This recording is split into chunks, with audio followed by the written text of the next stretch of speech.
सभी छात्र एवं छात्राओं का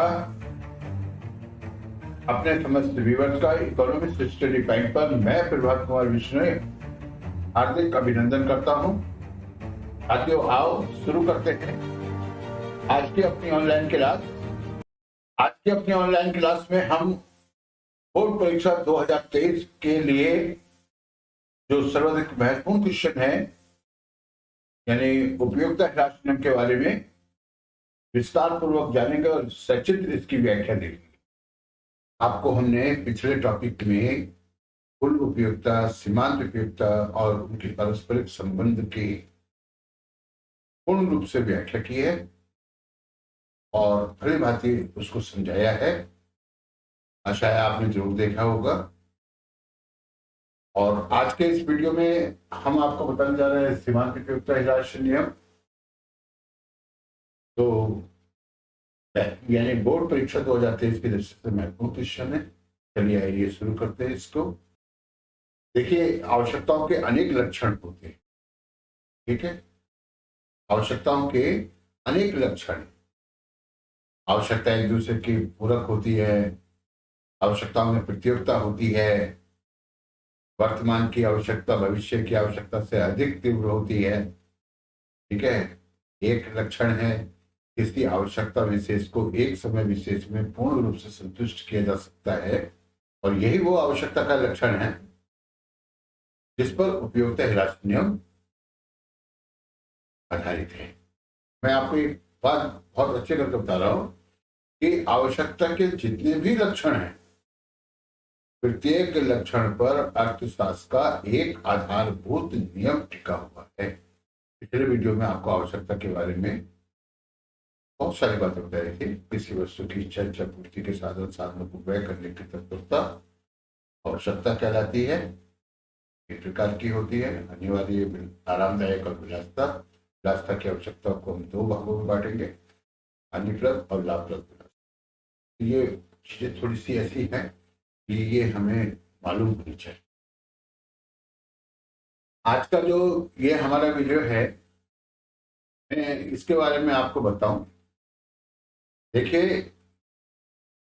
ये जो हमारा टॉपिक है उपयोगिता ह्रास नियम, एक सामान्य कथन पर आधारित है कि जैसे जैसे हम किसी वस्तु की उत्तरोत्तर इकाइयों का उपभोग करते चले जाते हैं, वैसे वैसे उस वस्तु से प्राप्त होने वाली सीमांत उपयोगिता समय समय कम होती चली जाती है और एक समय ऐसा आता है कि सीमांत उपयोगिता शून्य हो जाती है और फिर उसके बाद ऋणात्मक हो जाती है। सीमांत उपयोगिता के घटने की यही प्रवृत्ति सीमांत उपयोगिता ह्रास नियम कहलाता है।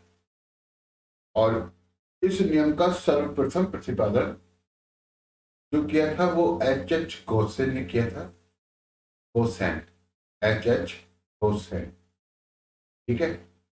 और प्रोफेसर जेवेल्स ने सीमांत उपयोगिता ह्रास नियम को गोसेन का प्रथम नियम कहा, ठीक है। सीमांत उपयोगिता ह्रास नियम को प्रोफेसर जेवेल्स ने गोसेन का प्रथम नियम कहा है। बाद में क्या हुआ ना कि बाद में प्रोफेसर, देखिए, जेवेल्स के इस विचार की मार्शल ने भी समर्थन किया है, ठीक है। मार्शल ने जेवेल्स के इस विचार का समर्थन किया है और यानी सीमांत उपयोगिता ह्रास नियम की और अधिक स्पष्ट व्याख्या की है। प्रोफेसर बोल्डिंग ने इस नियम की क्रियाशीलता के दो महत्वपूर्ण कारण बताए हैं, ठीक है। पहला कारण उन्होंने बताया है कि वस्तुएं एक दूसरे की अपूर्ण स्थानापन्न होती हैं। वस्तुएं एक दूसरे की अपूर्ण स्थानापन्न होती है। स्थानापन्न वस्तु को मैंने बताया था आपको।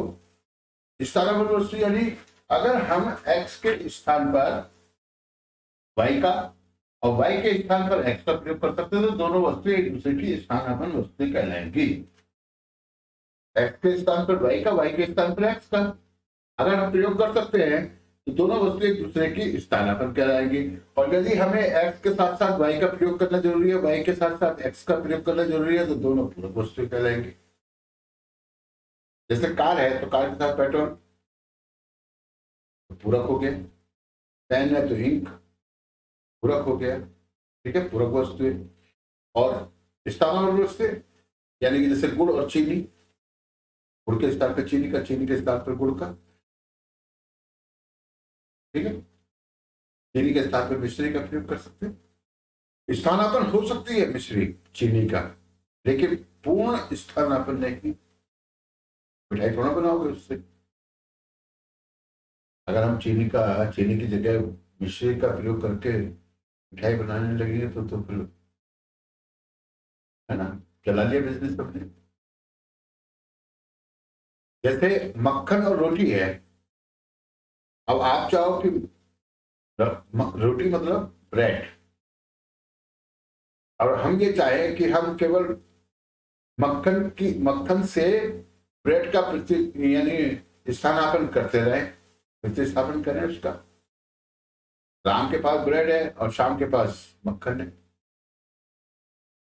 तो शाम जो है ब्रेड की एक इकाई राम को दे दे, और राम जो है एक इकाई ब्रेड की शाम को दे दे। तो दोनों यानी कि अदल बदल कर लेंगे उसकी, लेकिन पूरे का पूरा मक्खन और पूरी की पूरी ब्रेड अगर शाम को प्राप्त हो जाए या राम को मक्खन प्राप्त हो जाए तो क्या फायदा उससे। मक्खन को थोड़ा खाना है, मक्खन को ब्रेड पे लगा के खाया जाना है।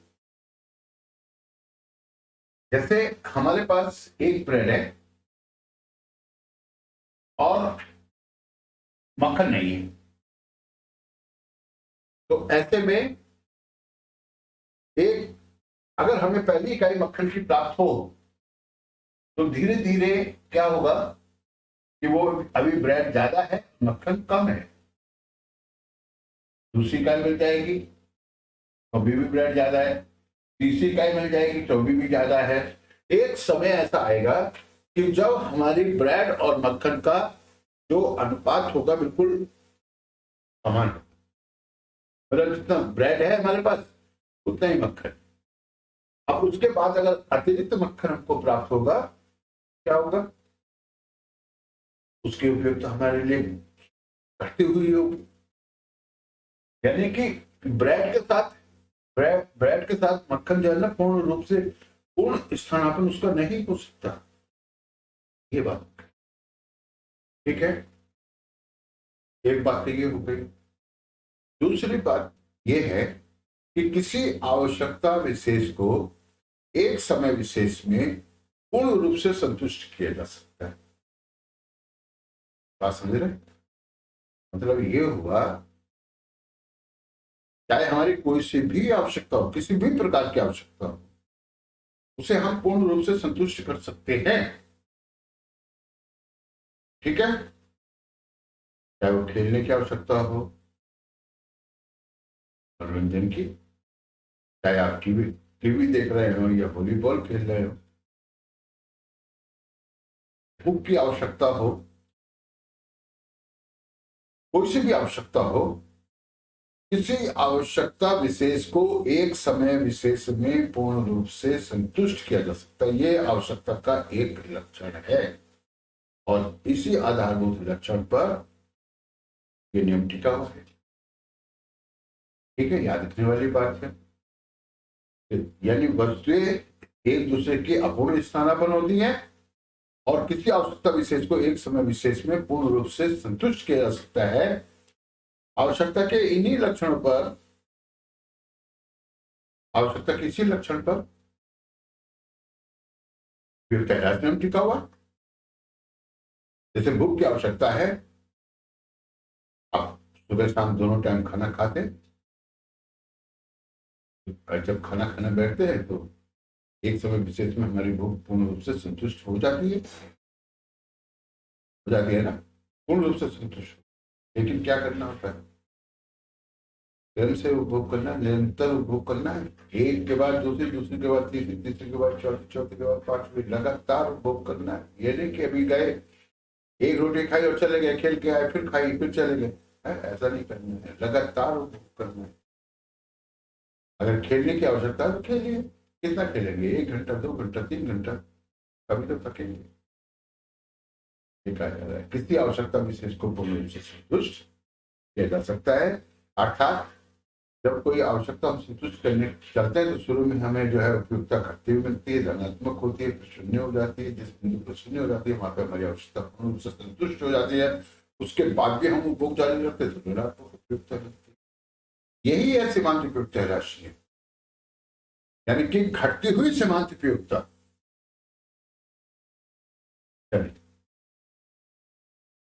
इस नियम की जो परिभाषाएं हैं उन पर ध्यान दें। प्रोफेसर मार्शल ने क्या कहा है? प्रोफेसर मार्शल ने कहा है किसी मनुष्य के पास किसी वस्तु के स्टॉक में एक दी हुई मात्रा से अधिक वृद्धि होने पर जो अतिरिक्त लाभ उसे प्राप्त होता है उस वस्तु की स्टॉक में प्रत्येक वृद्धि के साथ घटता रहता है, जबकि अन्य बातें समान। इसी प्रकार से तो मार्शल की परिभाषा हो गई। किसी व्यक्ति के पास पास वस्तु विशेष के स्टॉक में दी हुई मात्रा में वृद्धि होने पर जो अतिरिक्त लाभ प्राप्त होता है वह स्टॉक में होने वाली प्रत्येक वृद्धि के साथ, जबकि अन्य बातें समान रहने पर।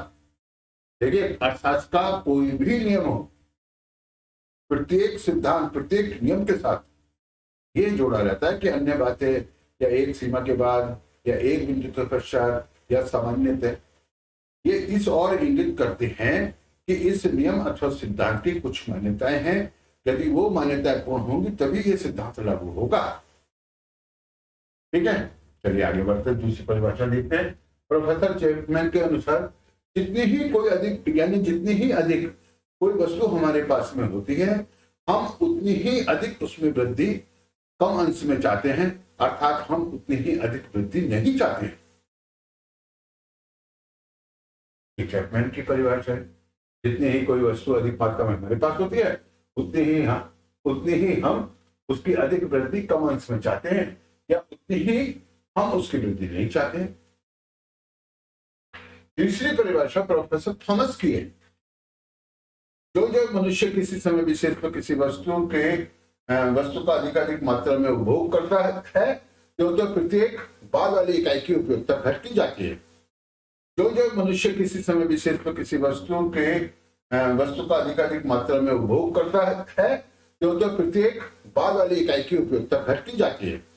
ब्रिक्स की जो परिभाषा है, ब्रिक्स में क्या है? एक ही प्रकार की वस्तु की सीमांत उपयोगिता वस्तु की इकाई बढ़ते ही घटती है। एक ही प्रकार की वस्तु की सीमांत उपयोगिता वस्तु की इकाई बढ़ते ही घटती है। ठीक है, ये जो परिभाषाएं हैं इन परिभाषाओं को यदि आपने याद कर लिया, ठीक है, इन परिभाषाओं को याद कर लेंगे सीमांत उपयोगिता राशि नियम आपका कंप्लीट हो जाएगा। क्योंकि कोई भी नियम हो, कोई भी सिद्धांत आप पढ़ रहे हो, सिद्धांत का एक सामान्य कथन होता है, उस सिद्धांत का प्रतिपादन किया है किसी ने, उस सिद्धांत का सामान्य कथन होता है, ठीक है, और उसकी कुछ परिभाषाएं होती हैं, फिर उसका हमें उदाहरण द्वारा व्याख्या करनी है, फिर तालिका द्वारा व्याख्या करनी है, फिर रेखा चित्र द्वारा व्याख्या करनी है, नियम की मान्यताओं पर विचार करना है और उस नियम के अपवाद पर विचार करना है, तब जाके वो नियम का। ठीक है, तो हमने आपको सामान्य कथन बताया क्या था कि जैसे जैसे कोई मनुष्य किसी वस्तु के यानी किसी वस्तु का अधिकाधिक उपभोग करता जाता है क्यों तो प्रत्येक बाद वाली इकाई की सीमांत उपयोगिता घटती जाती है, घटते घटते शून्य हो जाती है और अंत में ऋणात्मक हो जाती है। सीमांत उपयोगिता के घटने की यही प्रवृत्ति सीमांत उपयोगिता राशि नियम कहलाती है। फिर हमने आपको ये बताया कि नियम आवश्यकता के इस लक्षण पर आधारित है कि किसी आवश्यकता विशेष को एक समय विशेष में पूर्ण रूप से संतुष्ट किया जा सकता है। दूसरा हमने ये बताया कि आप यानी कि जो वस्तुएं होती हैं वो एक दूसरे के अपूर्ण स्थानापन्न होती हैं, इस कारण से ये नियम लागू होता है। ठीक है, अब हम चर्चा करेंगे इस उदाहरण और तालिका के द्वारा सीमांत उपयोगिता राशि की व्याख्या की। प्यारे बच्चों, मैं आपको बताऊं कि अ, ये जो नियम है, तो सबसे अच्छा उदाहरण जो है वो रोटी रोटी का दिया जाता है कि एक आदमी बहुत ज्यादा भूखा है, मान लीजिए किसी जंगल में फंस गया, रास्ता भटक गया। ठीक है, अभी हालांकि आधुनिक समय में ऐसा अनुभव नहीं है, लेकिन मान लीजिए, मानने में क्या जा रहा है, और वो 2-3 दिन जंगल में भटका रहा। उसके बाद आया तो उसको काफी भूख लगी हुई है। अब वो एक ढाबे पे पहुंचता है। ढाबे मालिक ने ढाबा क्लोज कर दिया है। वो मालिक से कहता है कि भाई मुझे रोटी खिला दे, बहुत भूख लगी है ना? अब चलिए, रोटी की कीमत 10 पैसे है, लेकिन वो कह रहा है मुझसे तो 1 रुपया ले ले, लेकिन मुझे रोटी खिला। अब ढाबे वाले को भी तरस आ जाता है, उसमें चलो ठीक है, खा। अब वो पहली रोटी के लिए 1 रुपया देने के लिए तैयार है। अर्थात अगर एक रोटी उसे मिल जाए तो 100 पैसे के बराबर उसको उपयोगिता मिल रही है, या 100 इकाइयों के बराबर उपयोगिता मिल रही है। अब क्या हुआ, एक रोटी उसके पेट में चली गई, अर्थात एक रोटी का उसने उपभोग कर लिया। लेकिन रोटी ने क्या किया, उसकी भूख को और बढ़ा दिया। उसने उस रोटी ने उस घी की तरह काम किया जो आग में पड़ता तो आग को भड़का देता है। फिर 3 दिन से भूखा है ना, भूखा था तो ठीक था, लेकिन वो पेट में जैसी रोटी गई। अब दूसरी रोटी के लिए उसने कहा कि भाई, और 1 रुपये से भी ज्यादा ले ले, 1 रुपये 20 पैसे ले ले, लेकिन 1 रोटी और खिला दे। क्या मतलब हुआ, घटनी चाहिए थी, बढ़ गई। उपयोगिता तो घटनी चाहिए थी, बढ़ गई। लेकिन ध्यान दीजिए, उपभोग की प्रारंभिक अवस्था में यह नियम लागू नहीं होता, ऐसा मानिए। ठीक है, उपभोग की प्रारंभिक अवस्था में। अब जब उसने दूसरी रोटी खा ली तो बढ़ती हुई उपयोगिता मिली उसको, 100 की जगह 120। अब तीसरी रोटी खाता है तो अब उसकी उपयोगिता शनि शनि कम होने लगेगी, यानी 100। तीसरी खा ली तो 100 हो गई, चौथी खाई तो 70, फिर 50, फिर 30, फिर 20, फिर 10, फिर 0। इस क्रम में फिर -10 और फिर -20। नियम के रेखा चित्र द्वारा व्याख्या, पहली इकाई की सीमांत उपयोगिता है 100, तो पहली इकाई पर हम 100 ले लेंगे, ये बिंदु आ जाएगा।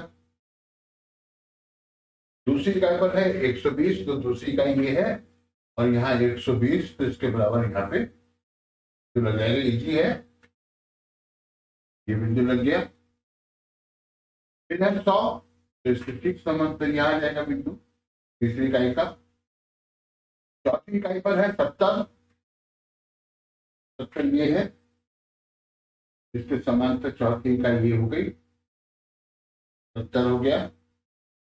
फिर पांचवी इकाई का है 50, 50 ये है, पांचवी इकाई 50 आ गया। इस तरीके से सारे बिंदु आपने ज्ञात करने हैं और उनको मिला देना है। फिर है 30, तो छठी इकाई पर है 30, तो 30 जो है ये है, यहाँ पे ये बिंदु लग जाएगा। आप बिल्कुल सीधा लगाइएगा, मुझसे गलती हो सकती है, आपसे ना हो। फिर 20, 20 ये हो गया। फिर है 10, 10वीं इकाई पर है, ये 8वीं इकाई पर है 10, 10 ये है, ये बिंदु आ जाएगा। और फिर है 0, तो 0 का बिंदु लगा हुआ है।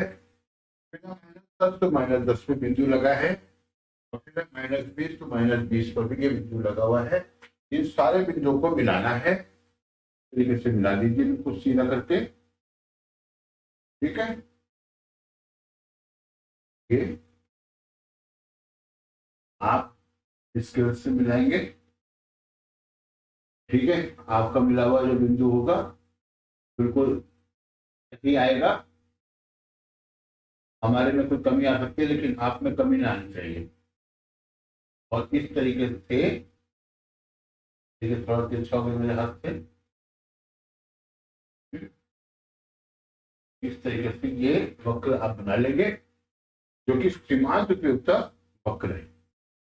ठीक है, क्या है ये? सीमांत उपयोगिता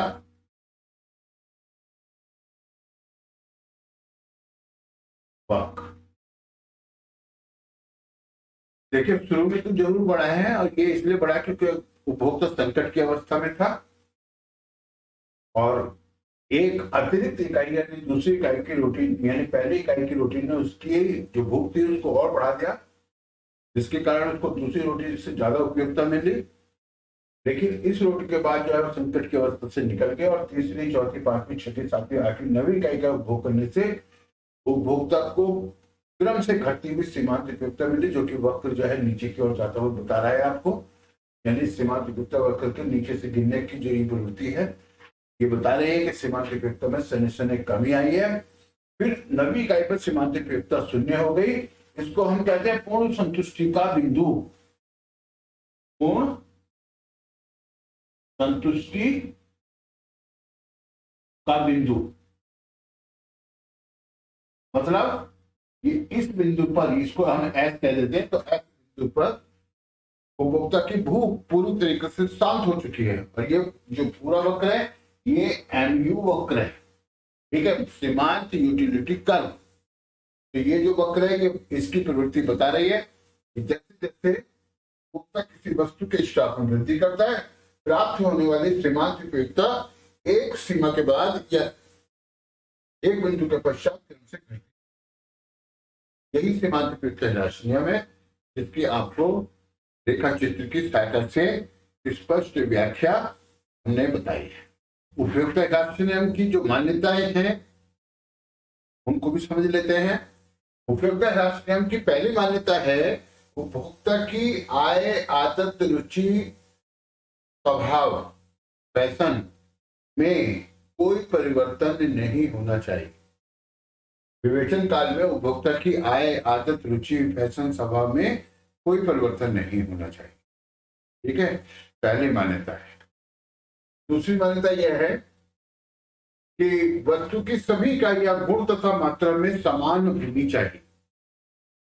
मतलब इसका मतलब ये हुआ, एक तो पहले आदत और स्वभाव, आदत जिस वस्तु के लग जाती है तो फिर वो उपयोगिता राशि में कहाँ लागू होता है? एक तो कार खरीदने की आदत हो गई, स्वभाव है उसका, उपयुक्त राशि में कहाँ लागू होगा? यहाँ पे देखिए आय बढ़ती है, आय के बढ़ने के साथ साथ वस्तु की उपयोगिता जो है वो भी बढ़ती है।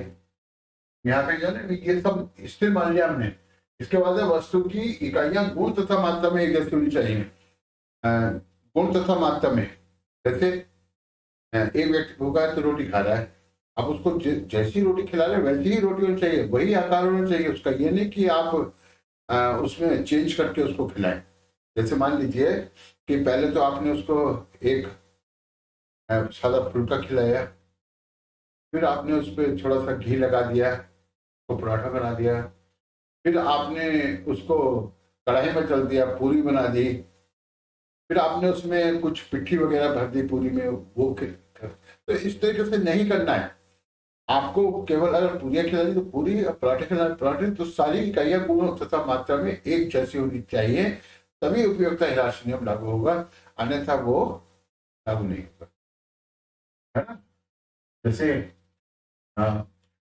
वस्तु का निरंतर प्रयोग, ये नहीं कि आप अभी किसी वस्तु को आपने शुरू किया उपभोग और उठे चले गए, फिर आए फिर शुरू, फिर गए फिर आए फिर शुरू, ऐसा नहीं करना है, निरंतर उपभोग करना है। कंटिन्यू या कंजप्शन वस्तु का किया जाना चाहिए, तभी नियम की लक्ष्य रूप है। वस्तु एक ही आवश्यकता की होनी चाहिए, है ना? अब जैसे द्रव्य, मुद्रा है, मुद्रा मुद्रा तो अनेक प्रयोग है, जब पता नहीं कितनी वस्तुओं को खरीद सकती है मुद्रा, लोग उसको संग्रहित करके अपने पास में रखना चाहते हैं। यहाँ पे हम ये कह रहे हैं कि वस्तु एक ही आवश्यकता की होनी चाहिए, अर्थात ऐसा नहीं कि वो वस्तु अनेक प्रयोगों में आती हो। उपभोग की इकाइयां आकार में समान चाहिए, मतलब जो उपभोग की इकाइयां हैं, जैसे किसी व्यक्ति को अंगीठी जलानी है, और उसको एक एक कोयला करके दो आप, एक कोयला, दूसरा कोयला, तीसरा कोयला, तो प्रत्येक बाद वाले कोयले की बढ़ती हुई उपयोगिता होगी जब तक कि अंगीठी का आकार पूरा नहीं। ठीक है, जैसे पानी पिलाना है किसी को, अब ड्रॉपर से बूंद बूंद करके पानी पिलाओगे तो प्रत्येक बाद वाली बूंद की उपयोगिता बड़ी हुई होगी, समझ रहे हैं ना। उपयुक्त आकार क्या होगा, उपयुक्त इकाई क्या होगी, एक गिलास पानी या एक अंगीठी कोयला। ठीक है, विवेचन काल में उपभोक्ता की मानसिक स्थिति सही रहनी चाहिए। क्या होता है ना, कभी कभी लोग जो है उठपटांग नशा कर लेते हैं, भांग खा लेते हैं ना, शिवरात्रि आ रही है 18 तारीख को है ना, तो भांग वगैरह का नशा कर लेते हैं। अब जब भांग वाला जो होता है ना, जब खाता है तो खाता ही है, गाता है तो गाता है, रोता है तो रोता है, उसको जो धुन लग गई वो लग गई, समझ रहे हैं ना। तो ऐसे में उसके उसको अनुपयुक्ता, मतलब उस पर जो है उपयुक्त हिरासत नियम लागू तो होगा, लेकिन पता नहीं कब होगा। अच्छा, यहाँ पे हम एक बात और कहें भाई, हम अर्थशास्त्र में सामान्य व्यक्ति की आर्थिक क्रियाओं का अध्ययन करते हैं, असामान्य व्यक्ति की आर्थिक क्रियाओं का अध्ययन, समझ में आ गया ना। उपभोक्ता की मानसिक स्थिति, ये देखिए, वस्तु का तथा स्थानापन्न वस्तु के मूल्य स्थिर रहना चाहिए। विवेचन काल में वस्तु का मूल्य जो है स्थिर रहना चाहिए, और उसकी जो स्थानापन्न वस्तुएं हैं उनका मूल्य भी स्थिर होना चाहिए। ठीक है, ये नियम की मान्यता है। द्रव्य की समस्त सीमांत उपयोगिता स्थिर रहती है, द्रव्य की सीमांत उपयोगिता स्थिर रहती है, मतलब द्रव्य की सीमांत उपयोगिता स्थिर रहती है। इसका मतलब ये है कि जब हम, हमारे जेब में पैसे होते हैं और हम खर्च करते हैं, तो यानी कि एक इकाई उसकी हमें खर्च करने में कोई तकलीफ नहीं होती, दूसरी, तीसरी, चौथी, पांचवी हम खर्च करते चले जाते हैं। जैसे जैसे पैसा जेब में कम होता चला जाता है तो उसकी उपयोगिता हमारे लिए बढ़ती भी होती है, और वस्तु जो है हमारे पास में आ जाती है, उसकी उपयोगिता घटती भी होती है। तो द्रव्य की सीमांत उपयोगिता अर्थात मुद्रा की सीमांत उपयोगिता स्थिर नहीं रहती है। तो यहाँ पे ये मान के चला जा रहा है कि द्रव्य की सीमांत उपयोगिता स्थिर रहती है, राष्ट्र कष्ट की अवस्था बीत चुकी है। शुरू में तो मनुष्य जो कष्ट की अवस्था में होता है ना, तब यह नियम लागू नहीं होता, जैसे कि हमने आपको तालिका में भी बताया। आपने देखा, चित्र में देखा कि सीमांत उपयोगिता को पहले ऊपर उठा, फिर नीचे गिरा, फिर गिरता चला गया। कष्ट की अवस्था बीत चुकने के बाद ये नियम क्रिएट होता है। तो ये सीमांत उपयोगिता राशि नियम की मान्यताएं थी। चैनल पर नए हो तो जरा सब्सक्राइब जरूर कर दीजिएगा, पसंद आया हो तो लाइक और कमेंट जरूर कीजिएगा। आज के लिए इतना ही, सबको पुनः नमस्कार, धन्यवाद।